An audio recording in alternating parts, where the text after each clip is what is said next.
Hello, welcome to On Wildlife. I'm your host, Alex Ray. On this podcast, we bring the wild to you.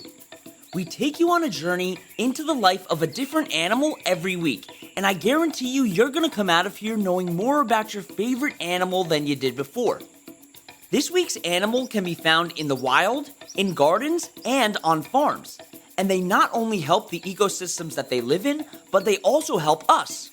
With small red and black bodies, they're easy to identify, and you've probably seen them many times throughout your life.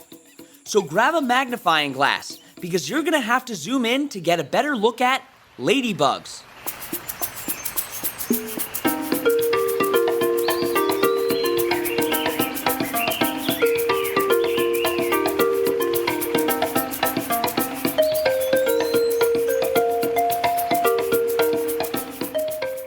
Ladybugs, also known as lady beetles or ladybird beetles, are a group of insects in the order Coleoptera.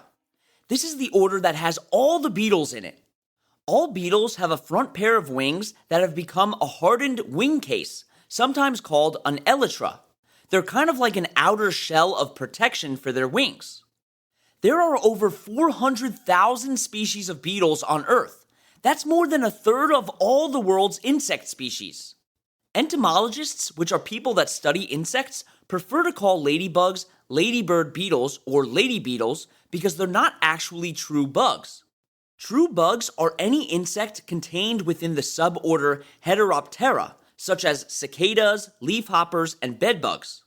The word ladybug stems from European farmers who were said to pray to the Virgin Mary after their crops were eaten by pests. The ladybugs ate all of the pests and were affectionately named the beetles of Our Lady, which then became lady beetle and then ladybug. Of the 400,000 species of beetles, there are 5,000 species of ladybugs and counting. They come in all different shapes and sizes.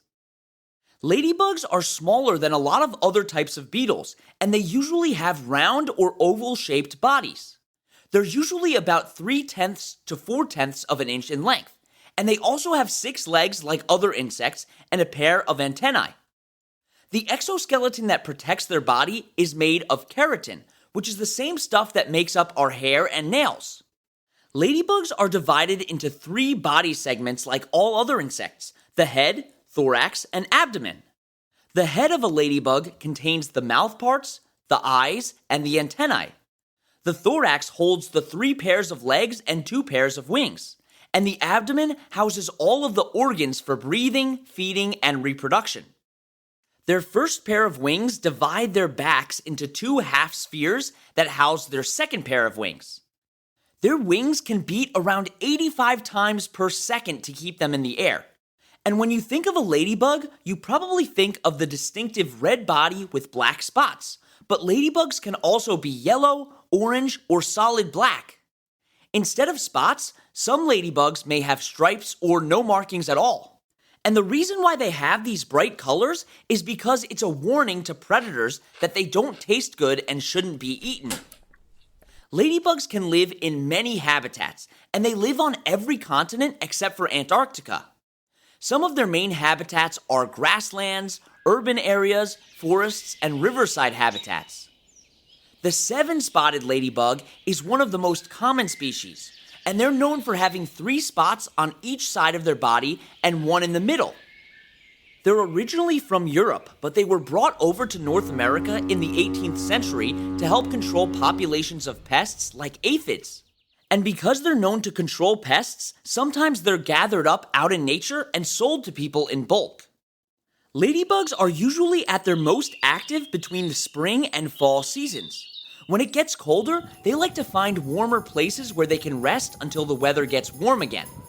And this is why you might start to see them on your windowsill trying to get in your house when it gets cold outside. They're looking for warmth. Ladybugs are a very symbolic animal in a lot of cultures too. To some, they symbolize the springtime because their arrival marks the beginning of the warmer spring months. In folk medicine, they're believed to cure measles and toothaches. And a lot of people believe that they're a sign of good luck. And ladybugs are the state insect of 5 different U.S. states: Massachusetts, New Hampshire, New York, Ohio, and Tennessee. And luckily, ladybug populations are doing pretty well throughout their environments, but we'll talk about that later on in the episode. We've got a whole lot more to talk about, including what ladybugs eat, and we'll get to that right after the break.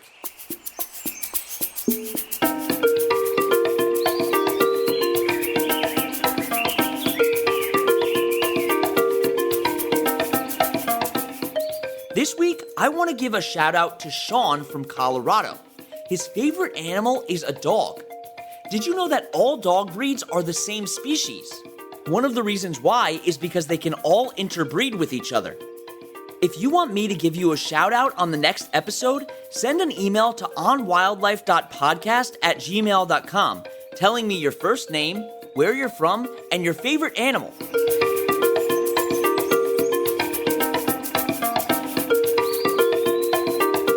Now back to the episode.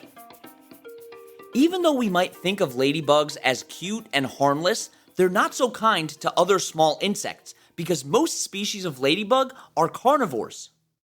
Like I mentioned earlier, they eat insects that we would describe as pests. Their favorite food is aphids. Some species of ladybug do eat plants though, like the Mexican bean beetle and the squash beetle, who eat bean plants and squashes respectively. And although they're small, ladybugs can eat a lot. A single ladybug may eat 75 aphids in just a day and can eat a total of 5,000 insects throughout their lifetime. Ladybug larvae can eat 300 to 400 aphids over the course of a few weeks as they need the nutrients to help them grow and develop from larvae to adults. Luckily for them, aphids are pretty easy to hunt.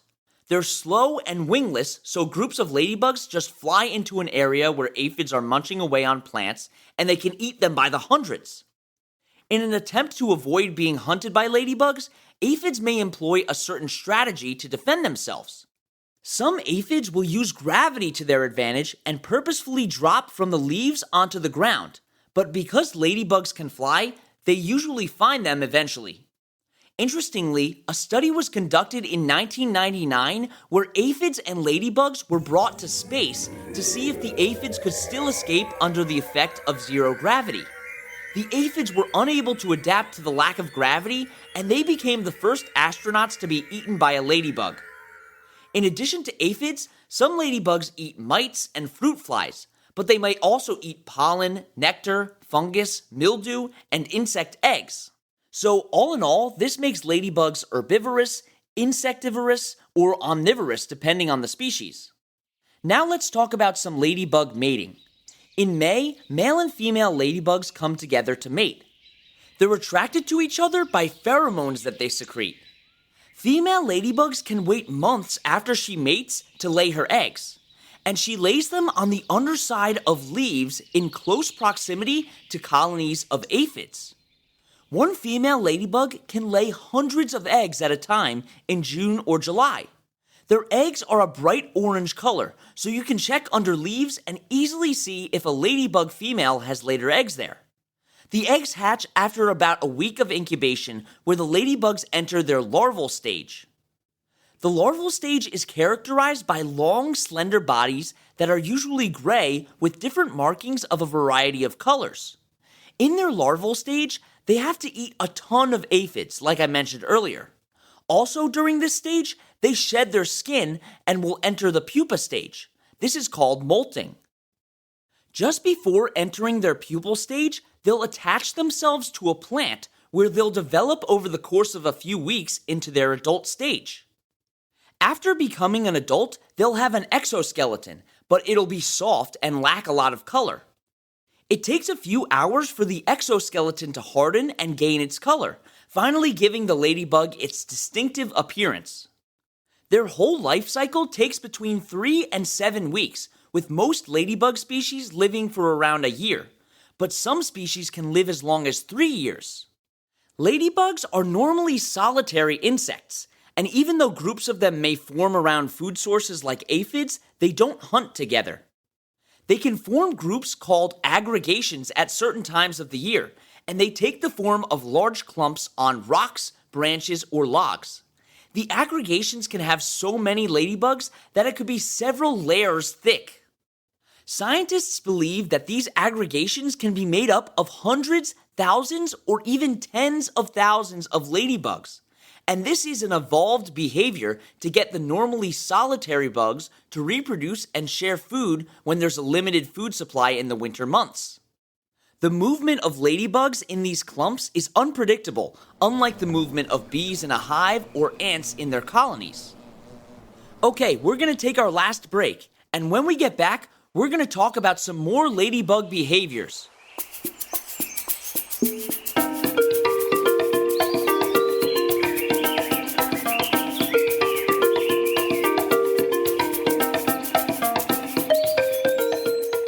Time for our trivia question.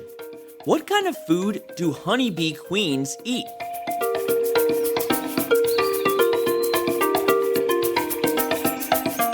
The answer is royal jelly. Royal jelly is made from water, proteins, and sugar and is secreted from glands in the worker bee's head.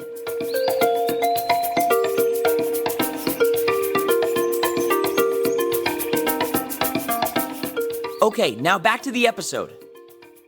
Each species of ladybug has a different set of behaviors, but most species are diurnal, meaning that they're active during the day, and they also like the warmer weather. When the weather gets too cold for ladybugs, it impedes their day-to-day functions, and they enter a state of hibernation that's called diapause. Diapause takes place when the temperature drops below 55 degrees Fahrenheit, and periods of diapause can last for up to 9 months.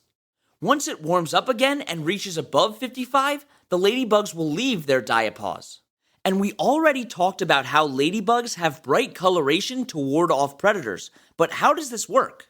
Well, if a ladybug is eaten by a predator, they can secrete fluid from their joints, and that fluid gives the ladybug a foul taste. If a predator has a run-in with a ladybug before, they may remember that bad taste was left in its mouth and leave another individual alone. They can also play dead if they need to. Ladybugs will also engage in cannibalism in both their larval and adult forms. They often lay a mix of both fertile and infertile eggs, and when the first larvae start to emerge, they begin their lives by eating the infertile eggs for a boost of nutrients. If the other larvae don't hatch from their eggs in time, the stronger hatchlings will eat the others. Even some adult ladybugs will eat larvae that they stumble upon, or they'll eat other adults if given the chance. Now, why are ladybugs important? Well, one of the most important things that they do is eat other insects. And because they eat so much, they're great at regulating insect populations. They're also a prey species for birds, frogs, spiders, and other insects. So they play a really important role in the food web. They're also a huge help to farmers because they're kind of like a natural pesticide. They'll eat insects that destroy crops, so not only does that save farmers money, it also causes them to use less pesticides on their plants. Reducing the use of pesticides means that farmers can grow healthier crops and they won't harm the environment as much. And even though most species don't eat nectar, they can actually be pollinators because they'll land on plants to look for their prey. Some of the biggest issues that ladybugs are facing right now are habitat loss, climate change, and the use of pesticides.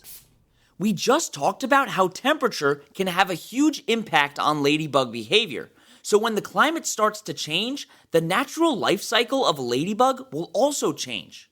But there are ways we can help them, starting by supporting organizations that protect ladybug habitats, engage younger generations in science, and fight against the use of pesticides. You should check out the Lost Ladybug Project, Pesticide Action Network, and the Nature Conservancy. Thank you so much for coming on this adventure with me as we explored the world of ladybugs. You can find the sources that we use for this podcast and links to organizations that we reference at onwildlife.org. You can also email us with any questions at onwildlife.podcast@gmail.com. And you can follow us on Instagram at on_wildlife or on TikTok at onwildlife. Don't forget to tune in next Wednesday for another awesome episode. And that's On Wildlife.